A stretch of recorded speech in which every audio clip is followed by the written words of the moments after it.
காரணம் என்னன்னா, என்னோட நண்பர்கள் வட்டம் தான் சரியில்லைன்னு நினச்சிட்டு நண்பர்கள்லேருந்து பிரித்து வீட்டில் உட்கார வச்சு படிக்க வச்சேன். அப்பவும் வந்து வேலை ஆகலை. வயகிரீவர் மந்திரத்தை சொல்லிவிட்டு அந்த 27 அந்த ஏலக்காய் மாலைகளை வச்சு ஜபம் பண்ணணும். ஜபம் பண்ணுறதுக்கு அப்புறம் உருட்டுவோம் இல்லைங்களா, அது மாதிரி வந்து ஆதி சித்தர் டிவி நேயர்கள் அனைவருக்கும் வணக்கம். பெற்றோரையும் சித்தர்களையும் நேசிப்போம், இயற்கையை பாதுகாப்போம். என்னுடைய பையன் வந்து கொஞ்சம் நல்லா படிக்கிற பையன்தான்.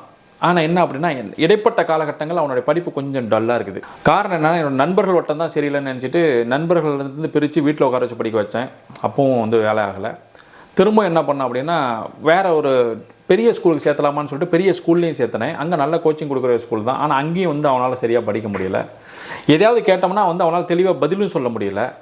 என்ன நடக்குதுன்னு எனக்கு ஒன்றுமே புரியலன்னு நினைக்கக்கூடிய பெற்றோர்கள் தான் அதிகமாக இருக்கிறோம் நம்ம. ஸோ அப்படி இருக்கக்கூடிய பெற்றோர்கள் பயன்படுத்தக்கூடிய ஒரு அற்புதமான சூட்சமான ஒரு முறையை நான் சொல்கிறேன். அதை நீங்கள் அனைவரும் பயன்படுத்துங்கள். அதாவது புதன்கிழமை நாட்களில் ஒரு பச்சை வண்ண நூலை எடுத்துக்கொள்ள வேண்டும். அதற்கப்புறமா வந்து பார்த்திங்க அப்படின்னா, ஒரு 27 எண்ணிக்கையில் நல்ல நிலையில் இருக்கக்கூடிய பச்சை வண்ணத்தில் இருக்கக்கூடிய ஏலக்காய் வந்து பார்த்திங்கன்னா காஞ்சி போச்சுன்னா வேறு கலரில் இருக்கும். ஆனால் பச்சை வண்ணத்தில் இருக்கக்கூடிய ஏலக்காய் எடுத்துக்கணும். எடுத்துக்கிட்டு இந்த ஏலக்காயமும் இந்த பச்சை நூலையும் வந்து ஒரு தடவை பன்னீரில் நனைச்சி எடுத்துடணும். ரொம்ப நேரம் விட்டிங்க அப்படின்னா ஏலக்காய் ஊறி போயிடும், ஆனால் வெடிச்சு போயிடும். அதனால் என்ன பண்ணால் முடிஞ்சால் பன்னீரில் நனைச்சி எடுத்துக்கலாம், அல்லது பன்னீர் தெளிச்சு விட்டு அந்த ஏலக்காய்கள் அப்படியே தடவி விட்டுடலாம்.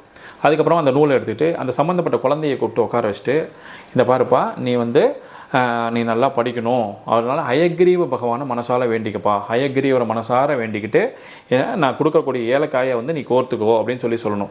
ஒருவேளை அந்த குழந்தையால் கோர்க்க முடியலன்னா தாயார் வந்து அந்த வேலையை செஞ்சு கொடுக்கலாம். அந்த தாய் என்ன செய்யலாம்னா, அந்த குழந்தைகிட்டேருந்து ஒவ்வொரு குழந்தைய வந்து ஏலக்காய் எடுத்து கொடுக்க சொல்லி அதை நூலில் கோர்த்து 27 எண்ணிக்கையில் நூலில் கோர்த்து பத்திரமா வச்சுட்டு அந்த குழந்தைய வந்து ஹயக்ரீவ மந்திரங்கள், நமக்கு தெரிஞ்ச ஹயக்ரீவர் மந்திரங்களை சொல்லலாம். அந்த ஹயக்ரீவர் மந்திரத்தை சொல்லிவிட்டு அந்த 27 அந்த ஏலக்காய் மாலைகளை வச்சு ஜபம் பண்ணணும். ஜபம் பண்ணுறதுக்கு அப்புறம் உருட்டுவோம் இல்லைங்களா, அது மாதிரி வந்து 27 ஏலக்காய் மாலைகளை வச்சு 108 முறை ஹயக்ரீவ மந்திரத்தை சொல்லிவிட்டு ஜபம் பண்ணிவிட்டு அதை வந்து அந்த குழந்தை கையில் வாங்கி வச்சுட்டு அடுத்த புதன்கிழமை அதே மாதிரி செஞ்சுட்டு, இது மாதிரி 9 புதன்கிழமைகள் ரெகுலராக பண்ணிவிட்டு இந்த 9 மாலைகளையும் அது கூட ஒரு தேன் பாட்டில் இதையும் கொண்டு போய் புதன்கிழமை நாட்களில் ஹயக்ரீவருக்கு மாலையாக அணிவித்துட்டு அந்த தேன் பாட்டில் தானமாக கொடுத்துட்டு வழிபாடு செஞ்சுட்டு வந்தீங்க அப்படின்னா அந்த குழந்தைக்கு இருக்கக்கூடிய நினைவு ஆற்றல் அதிகரிக்கிறதுக்கு ஆரம்பிக்கும், நல்ல சிந்தனை வளம் அதிகரிக்கிறதுக்கு ஆரம்பிக்கும், படிக்கணுங்கிற எண்ணமும் ஆர்வமும் அதிகரிக்கிறதுக்கு ஆரம்பிக்கும், எல்லா விதமான வசீகரமும் உண்டாகிறதுக்கு ஆரம்பிக்கும், சரஸ்வதியினுடைய பரிபூர்ண கடாட்சம் உண்டாகும்.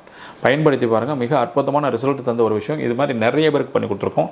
எல்லாருமே அற்புதமாக பயன்படுத்தி பலனடைஞ்சிருக்காங்க. பயன்படுத்துங்கள், பலனடையுங்கள். நன்றி.